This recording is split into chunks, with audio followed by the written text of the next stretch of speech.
When it comes to the science of learning, there's all kinds of minds. And this morning's guest has a great one. You'll meet her coming up next on Carolina People.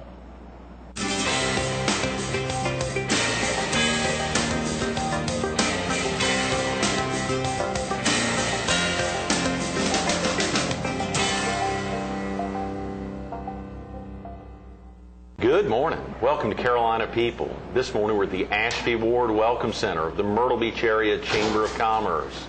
We're focused on all kinds of minds. And we're visiting with its Chief Executive Officer from Chapel Hill, North Carolina, Mary Dean Barringer. Barringer. Oh, yeah, I want to say Brewer for some reason. Maybe it's because it's a Thursday morning. I was brewing my coffee. And early in the morning. That's right, absolutely. Thanks so much for coming in. My pleasure. So exciting with you having been in town last Monday, I believe, making a for presentation. The South Carolina Association of School Administrators. Oh, really? That's what was down here. A lot of folks in town just from the Palmetto State. That's right, 2,100 of them. Is that right? Of school administrators from all over the state? Yep. And you were down making a presentation about all kinds of minds, or about one of its main programs? We were. We were introducing our program to the school administrators, all kinds of minds, and the organization, but also our program for educators and for schools called Schools Attuned, which is a professional development and service delivery model program based on the work of the Institute that helps teachers and school principals better deal with the students who start to falter and struggle in school. And that happens a lot, doesn't it? Yes, it does. Probably more than a lot of viewers would think. That's right, it does. Are you originally from the area, Mary Dean? No, you can tell by my accent. No, I won't give you that. There's a lot of folks from all over. This is a melting pot in the Myrtle Beach area. I'm from the Midwest. Grew up in Detroit. My first teaching career was in Detroit Public Schools, and worked there until 2000 when I came down to join the All Kinds of Minds Institute in Chapel Hill. So the Institute is based in Chapel Hill, North Carolina? It is. It's nationally focused, but our home base is UNC campus. How did they find UNC as the home base for a big national program, albeit obviously a lot of national companies have a presence in the Triangle? Well, our co-founder, Dr. Mel Levine, was a pediatrician on the UNC medical faculty. Great. And he's really the person that developed this groundbreaking way of understanding deeply how kids learn, well, how anybody learns, how our minds are uniquely wired with a neurodevelopmental profile, and it impacts the way that we approach tasks in school and learn things later in our adult life. So even as a pediatric professional, he's figured out something that would impact everyone, not just children. Absolutely, and part of this was because as a pediatrician, oftentimes, well, you're a parent, and sometimes when your child begins to struggle in school, the first person that you turn to is your pediatrician. Right, sure. Really trying to figure out, could there be a medical problem for this? So he got very interested as a pediatrician in the learning issues of children, and has spent his career really being he's internationally recognized for his way of taking all of the research that's in cognitive psychology and neuroscience and synthesizing that into a very understandable program on learning variation and learning differences. And what we do at the Institute is translate that scientific knowledge base into programs and tools and processes for teachers and principals and parents to understand and help their child learn. And this wouldn't just be for public schools, it would be for all types of schools? It is for all types of schools. Right. In fact, even go ahead. Homeschool, that's right. What's interesting here in South Carolina, where our program first started to take root, we're in the independent school sector in the Charleston area. Right. And in Columbia in a children's home, Epworth Center, and then kind of spread out to some of the public schools. So it is on the upswing here in the Palmetto State. That's great. Of course, a lot of our viewers in Robeson and Scotland County, about a quarter of our viewers are in North Carolina. They would have already heard something about all kinds of minds. Is it pretty well spread out throughout North Carolina, or no? Not well, yet? I would hope that it's pretty well spread out in North Carolina. We have had some state funding from the legislature there for, I think this is our 10th year. Is that right? And we have probably worked with I think 3,500 teachers in schools in every county in the state of North Carolina over 10 years. All 100 counties of North Carolina. That's right. At least some school At there least, knows yeah, one something school. about That's right. all kinds of. That's fabulous. But you always are, find out that you're not a prophet in your homeland. So I'm always, in North Carolina, still kind of astonished that there's, folks there with Dr. Levine's, recognition, and with teachers in every county, at least one school knowing this. There's still people who really don't know that there's this gem of an institute that's in Chapel Hill. I love it. If a viewer needs to get off to work now or get out of the house, is there a good way to learn more about All Kinds of Minds? I think the first thing to do is go to our website, which is www.allkindsofminds.org. And there's a lot of information there, plus people to call if you want to really delve deeper into some of our work and programs and services. Absolutely. It's a tremendous website, a ton of information on there, and it goes back to y'all's founding, and of course Dr. Levine's involvement, but he pulled in some other national persons to get involved to help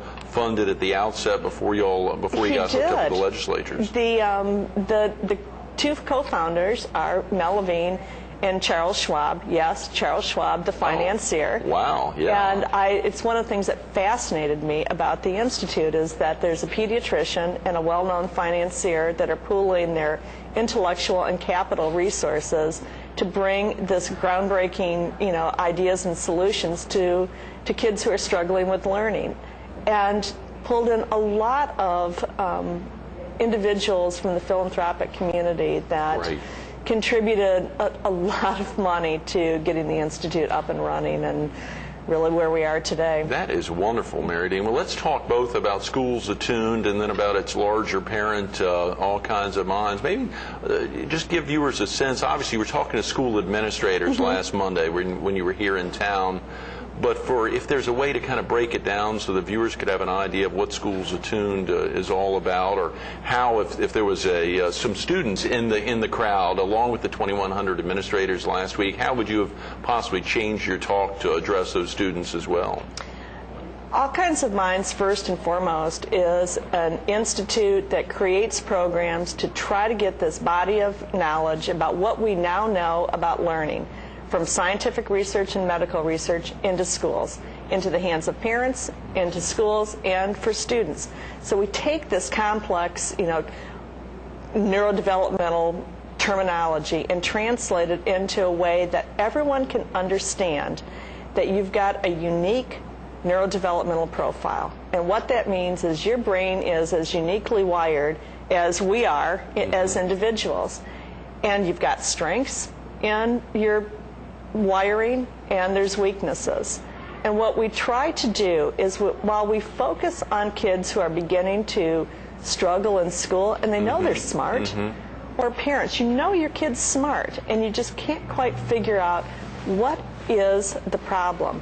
When you understand deeply how learning varies in every individual, and you can recognize both strengths and weaknesses and how your brain's wired, then you can figure out where those tripwires are and what's causing the struggle, and have very precise interventions and accommodations that will have a better goodness of fit to the task that you're asked to do in school. Right.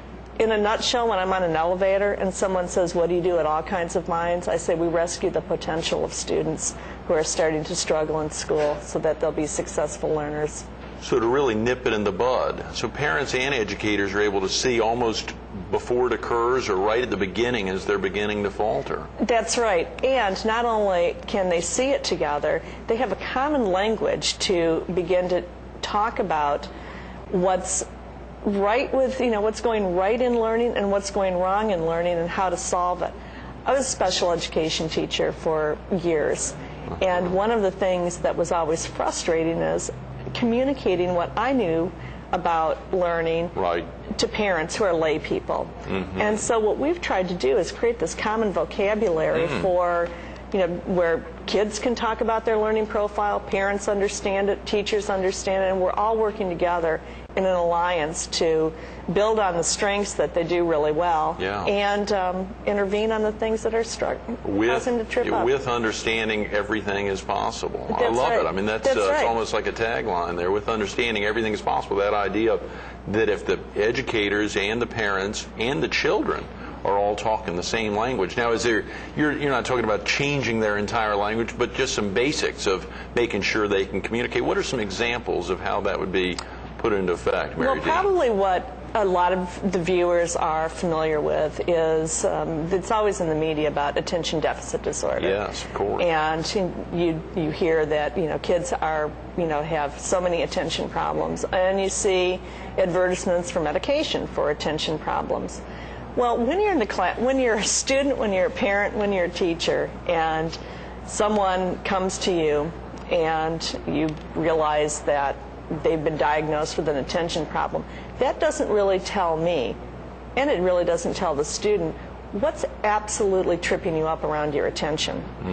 Attention is really complex. There are, if this is sort of our table of neurodevelopmental construct, attention involves mental energy controls, it involves processing controls, it involves production controls, and within your attention ability, you could have some real strengths in attention and some real weaknesses, so you're not totally attention deficit. Right. But you have to get very specific. So one thing could be, sometimes you see kids tapping or fidgeting, and what they're really doing is that is a great strategy, because what the problem with their attention is that they need more mental energy for the attention to process. So the best way to get some mental energy to your brain is doing something with your fingers. So what you should do is, not try to intervene on that, but that's why there's so many squeegee and, squeeze balls, right? Tapping Right. your pen. You just need to do it in a way that doesn't annoy the person next, to you. But getting down and not misinterpreting that fidgetiness and thinking, well, they must need medication for that. It's the exact opposite effect. You don't want to dull somebody down when what they're telling you is that I have a mental energy issue, that's why I'm fidgeting.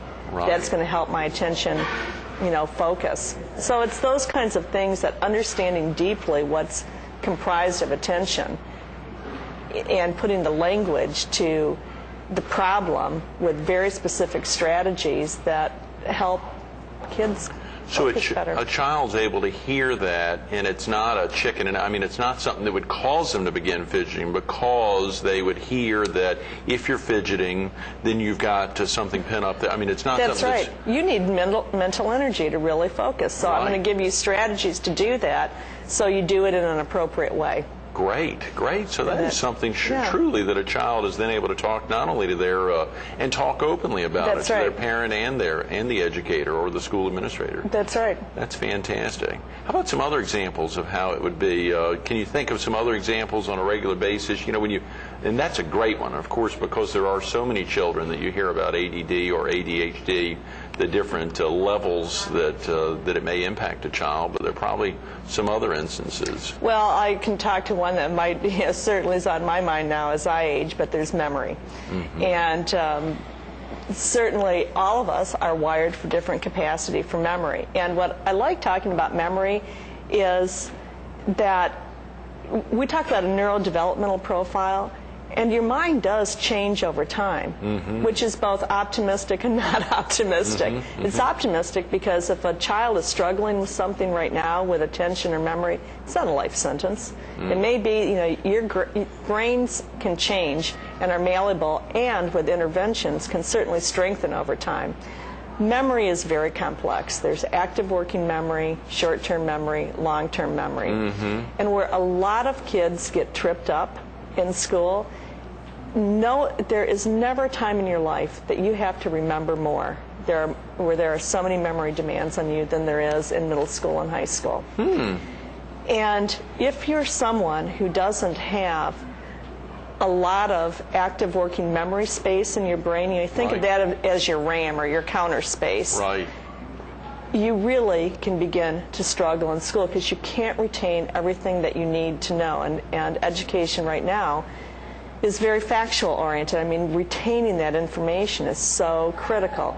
Later, I always tell kids who are struggling with active working memory, later in life, you're going to have that all on your hard drive, But sometimes in class, you need that active working memory because it's what you have to recall, and you have to recall those facts rapidly in a point in time that you don't have to later. So understanding that that's a problem that you have if you're unable to recall something right away, here's what a teacher and a student can do. I don't know if this ever happened to you, but I remember students who would be terrified that they would be called on in class. Mm-hmm. Oh yeah, here we are. All right, so it's an active working memory issue. And it's not that you don't know the information, it's that you can't store it real quickly for a recall. Right. So why would I ever, if I know that about you, why would I ever call on you in class? What I would do is say, Greg, tomorrow, I said, I'm going to give you this question. And what I'm going to give you is, instead of 24 seconds to recall, I'm going to give you 24 hours.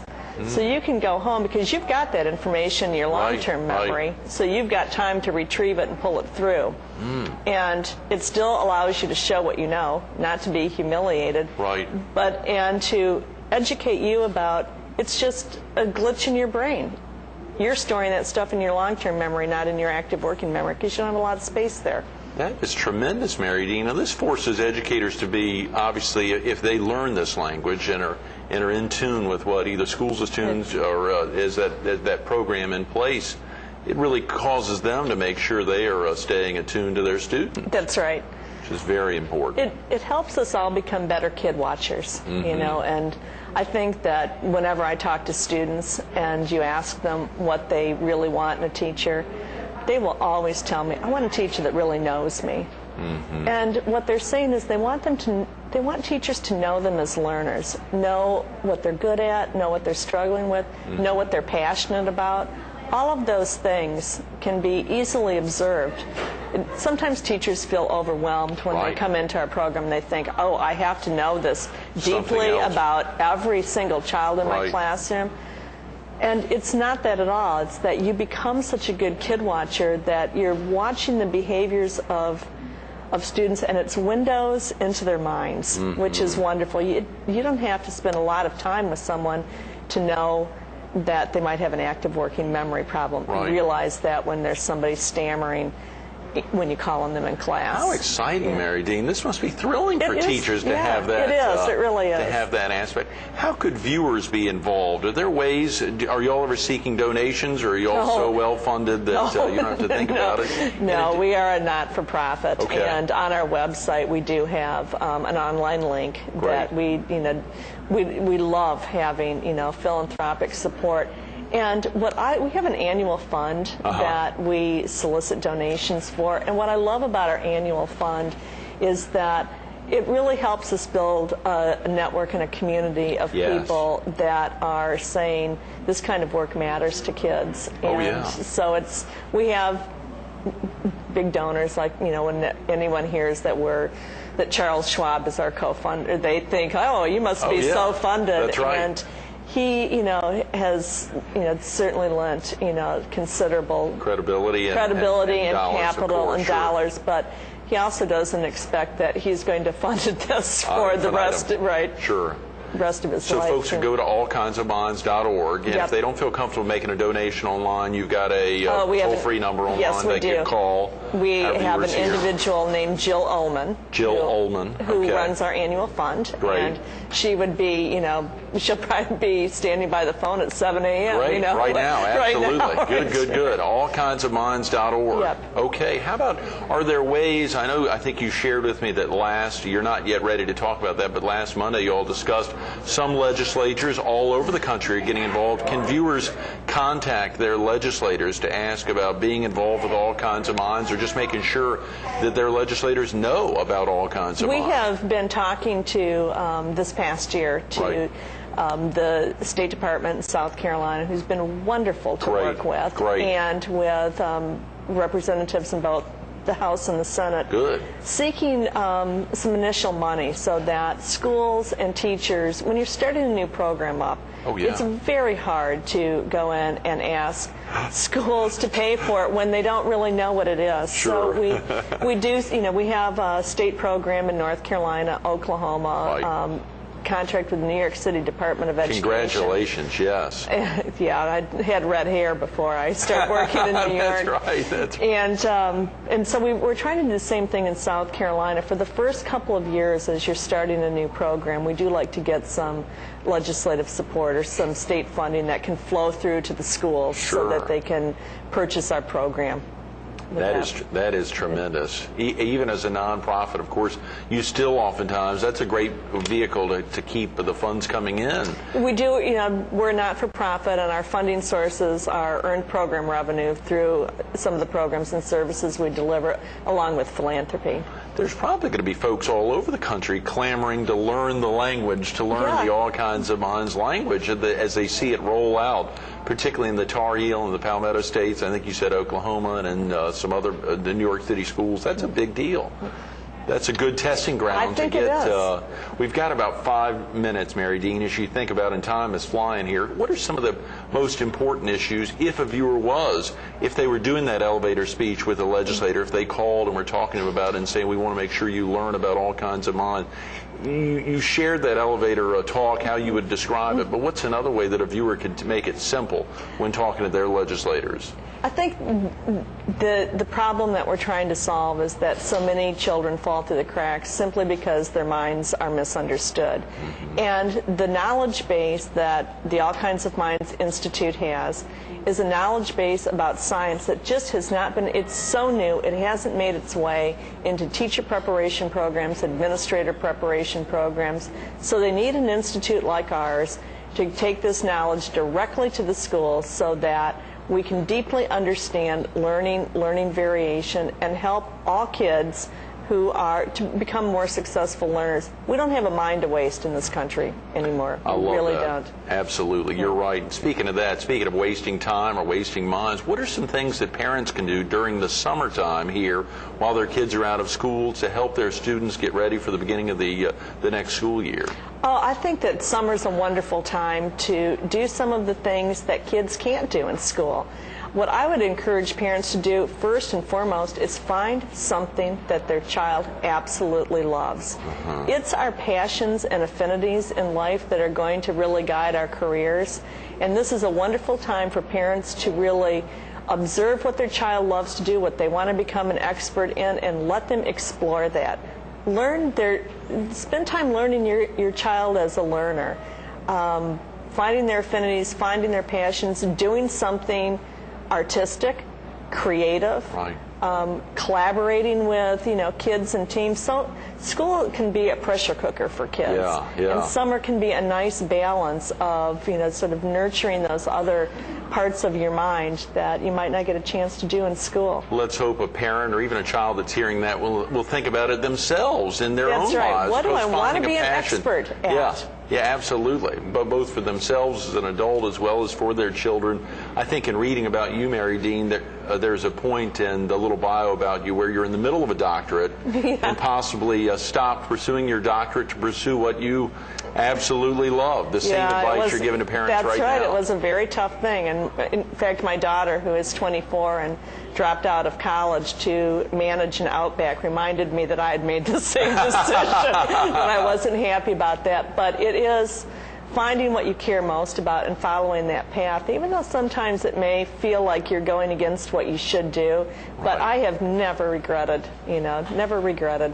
That's great. Absolutely. If you think, had you kept pursuing the doctorate, had you moved forward on that, Mary Dean, what do you think you'd be doing if you weren't running All Kinds of Minds? And you've just stepped into the position as CEO recently. That's I believe right. The CEO has moved into the president's role and is still very active with you all. That's right. What do you think you'd be doing if you weren't running All Kinds of Minds? If I'd pursued a doctorate, I would probably be on a faculty writing arcane papers about education policy that a group of about 30 people were interested in. And I don't say that as tongue-in-cheek as it sounded, but what I like to do is to take big ideas and to try to make them happen on behalf of kids. And for me, academia was a little too removed, I want to take the theory and put it into practice. And So this Finding All Kinds of Minds was just a wonderful opportunity for me. I worked at the National Board for Professional Teaching Standards for years, which is how I got very familiar with South Carolina, which it's been a great state for that education initiative too. So moved from that to all kinds of minds. All kinds of minds. Those are great words, Yeah. Mary Dean. Thanks so much for being with us this morning. Thank you. I enjoyed it. Absolutely. Stay tuned to more Carolina People with Mary Dean Barringer coming up next. Think about that simple message. Every student can benefit from a greater understanding of his or her strengths and weaknesses. Every student there, but also every parent, every educator, every administrator, every school bus driver, everyone who comes in contact with kids. You heard Mary Dean share that vision, that view of making sure that adults have that opportunity to communicate in the same language with the children in the classroom. It's a critical one, whether inside the classroom or out of the classroom. You know, I didn't think I'd wake up here in neurodevelopmental constructs and think that it would have any impact on me as a parent or as someone who yearns to have my child grow up in a place that she or he could learn and learn well. It's a real opportunity. All Kinds of Minds is all about this. Just this simple piece of that goal of making sure that folks are talking with the same language, that children are communicating with their teachers and with their administrators and with their parents in the same way. Take the time to learn more about All Kinds of Minds at allkindsofminds.org, allkindsofminds.org. Learn the message that Mary Dean shared about and a lot of great frequently asked questions that Dr. Mel Levine takes the time to answer. Go online.